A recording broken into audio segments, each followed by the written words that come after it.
नमस्कार दोस्तों, आप सभी का स्वागत है हमारे इस यूट्यूब चैनल सरस्वती जी के क्लासेस में। आज की इस क्लास में हम जानेंगे झारखंड के स्वतंत्रता सेनानी के क्रम में सिंगराय मानकी तथा बिंद्राय मानकी के बारे में।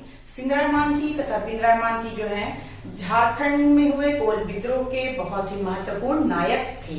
तो आइए शुरू करते हैं आज की क्लास। सिंगराय मानकी और बिंद्राय मानकी जो है झारखंड में 1831 में हुए कोल विद्रोह के नायक थे।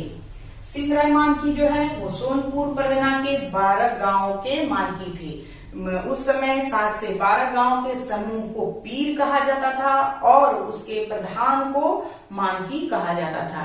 तो ये 12 गांव के प्रमुख थे, इस वजह से इन्हें मानकी कहा जाता था, सिंगराय मानकी। बिंद्राय मानकी जो है वो सिंहभूम के बंद गांव के मानकी थे और साथ ही विद्रोही नेता भी थे। इन्होंने आदिवासी आंदोलन का नेतृत्व किया था और इन दोनों ने मिलके आदिवासी आंदोलन का नेतृत्व किया था। आदिवासी कहने का मतलब है कोल आंदोलन। इन दोनों ने मिलके ही 1831-32 के कोल विद्रोह का नेतृत्व संभाला था। इसका कारण क्या था? ये जो कोल विद्रोह हुआ था उसके कारण क्या थे? तो जो झारखंड में जब अंग्रेजों का प्रवेश हुआ और प्रवेश के साथ ही अंग्रेज सारे अधिकार अपने हाथ में लेने लगे थे, साथ ही ये आदिवासियों पे तरह तरह के कर लगाना शुरू कर दिए थे। यहाँ तक कि उनके जो पेय पदार्थ थे उसके ऊपर भी ये कर लगाना चालू कर दिए थे और इनकी जो पढ़ा पंचायत व्यवस्था थी उसे ये छीन भिन कर सारे अधिकार अपने हाथ में लेने लगे थे, जिससे कि आदिवासी इनसे बहुत ज्यादा त्रस्त थे। इसके साथ ही अत्याचार, उत्पीड़न और अपमान के कारण आक्रोश जो है वो बढ़ता चला गया। धीरे धीरे अंग्रेजों ने जो अत्याचार किए, उत्पीड़ित किए लोगों को और साथ ही उन्हें अपमानित किया, इस वजह से आक्रोश जो है वो बढ़ता चला गया और लास्टली 11 दिसंबर 1831 को यह आक्रोश सिंगराय मानकी तथा बिंद्राय मानकी के नेतृत्व में विद्रोह के रूप में फूट पड़ा और इस तरह से 1831 को 11 दिसंबर के दिन यह आक्रोश जो है वो विद्रोह के रूप में बदल गया सिंगराय मानकी तथा बिंद्राय मानकी के नेतृत्व में। इन दोनों के नेतृत्व में 700 विद्रोहियों ने उन गांवों पर हमला कर दिया जो उनसे छीन लिए गए थे। अब क्या है कि इन दोनों के नेतृत्व में 700 विद्रोहियों ने उन गांवों पे हमला कर दिया जो गांव उनसे छीन लिए गए थे। ये जो सिंगराय मानकी है इनसे इनके 12 गांव छीन लिए गए थे, साथ ही इनकी 2 बहनों को उठा के ले जाया गया था अंग्रेजों के द्वारा। और बिंद्राय मानकी के गांव बंद गांव से ही सुरगा मुंडा नाम के व्यक्ति की पत्नी को उठा के ले जाया गया था और साथ ही उनसे जमीनें भी छीन ली गई थी। इस वजह से इन दोनों ने नेतृत्व संभाला और 700 विद्रोहियों के साथ उन गांवों पर ही हमला किया था जो गांव उनसे छीने गए थे।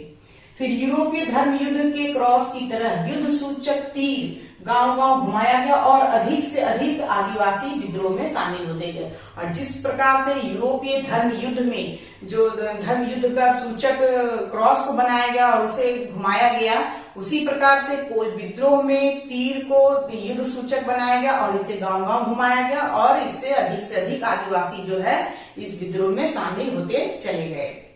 फिर इस विद्रोह में मुंडा, हो, चेरो, खरवार सभी जो है शामिल है। ये विद्रोह सिर्फ किसी एक जनजाति का नहीं था बल्कि इसमें सभी जनजातियां शामिल थी, जैसे कि मुंडा, हो, चेरो, खरवार सभी। इस तरह से ये विद्रोह बहुत ही व्यापक पैमाने पर फैलने लगा।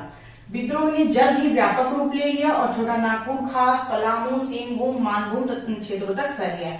ये विद्रोह एक ही क्षेत्र तक सीमित नहीं रहा। जब सब जनजातियां इसमें शामिल हो गई तो ये विद्रोह जो है छोटा नागपुर, खास, पलामू, सिंहभूम, मानभूम आदि क्षेत्रों में भी फैल गया। सिर्फ एक ही क्षेत्र था जो इस विद्रोह से अलग रहा, वो था हजारीबाग। एग्जाम में पूछा जा सकता है कि वो कौन सा क्षेत्र था जो कोल विद्रोह से अछूता रहा था, तो ये क्षेत्र था हजारीबाग। फिर विद्रोहियों के नेता जो थे सिंगराय मानकी तथा बिंद्राय मानकी अंत तक लड़ते रहे और इस तरह से जो प्रमुख नेता थे सिंगराय मानकी और बिंद्राय मानकी वे अंत तक अंग्रेजों से लड़ते रहे और लास्ट में अंग्रेजों को विद्रोह को दबाने के लिए बड़े पैमाने पर सैनिक कार्यवाही करनी पड़ी और इस तरह से इस विद्रोह को दबाने के लिए अंग्रेजों को बहुत बड़ी कार्रवाई करनी पड़ी, लेकिन फिर भी बात नहीं बनी और लास्ट में इन दोनों के बीच तालमेल होता है, विद्रोहियों के बीच और अंग्रेजों के बीच, और कुछ शर्तों के साथ जो है सिंगराय मानकी तथा बिंद्राय मानकी जो है वो आत्मसमर्पण कर देते हैं। 1832 ईस्वी में अंग्रेजों के सामने आत्मसमर्पण कर देते हैं। और इस तरह से ये जो दमन करता हो गया, इस विद्रोह के दमन का जो श्रेय जाता है वो जाता है कैप्टन विल्किंसन को। कैप्टन विल्किंसन अंग्रेज अधिकारी जिन्हें की इस विद्रोह के दमन का श्रेय जाता है। साथ ही इस विद्रोह का परिणाम क्या हुआ था, तो इस विद्रोह का ही परिणाम था कि दक्षिणी पश्चिमी सीमांत एजेंसी के नाम से अलग क्षेत्र की स्थापना की गई थी, जिसमें कि छोटा नागपुर खास, पलामू, साथ ही खरकटिया, कोरुंडा आदि क्षेत्र रामगढ़ राज्य से अलग करके और उसमें शामिल किए गए थे। और ये नॉन रेगुलेटिंग एरिया जो है घोषित कर दिया गया था। और यहाँ पे सामान्य कानून जो बंगाल का कानून था उसे हटाकर नया कानून लाया गया 1833 का रेगुलेशन 13, और इसे ही लागू किया गया। और नॉन रेगुलेटिंग एरिया घोषित करने का मतलब था कि यहाँ पे अब बाहरी अपना दबदबा नहीं कायम कर सकते, कोई बाहरी यहाँ नहीं आ सकता है, और आदिवासियों का जीवन जो है वो उनके हिसाब से चलेगा और सारे ब्रिटिश कानून भी यहाँ लागू नहीं होंगे। तो इस तरह से सिंधराय मानकी और भिंदराय मानकी ने जो कोल विद्रोह शुरू किया था उसके बहुत ही दूरगामी परिणाम हुए। और तो ये थी कुछ महत्वपूर्ण जानकारियां सिंधराय मानकी तथा भिंदराय मानकी के बारे में। तो आज के लिए बस इतना ही। नेक्स्ट वीडियो में हम फिर नेक्स्ट टॉपिक के साथ मिलेंगे। तब तक के लिए धन्यवाद। जय हिंद, वंदे मातरम।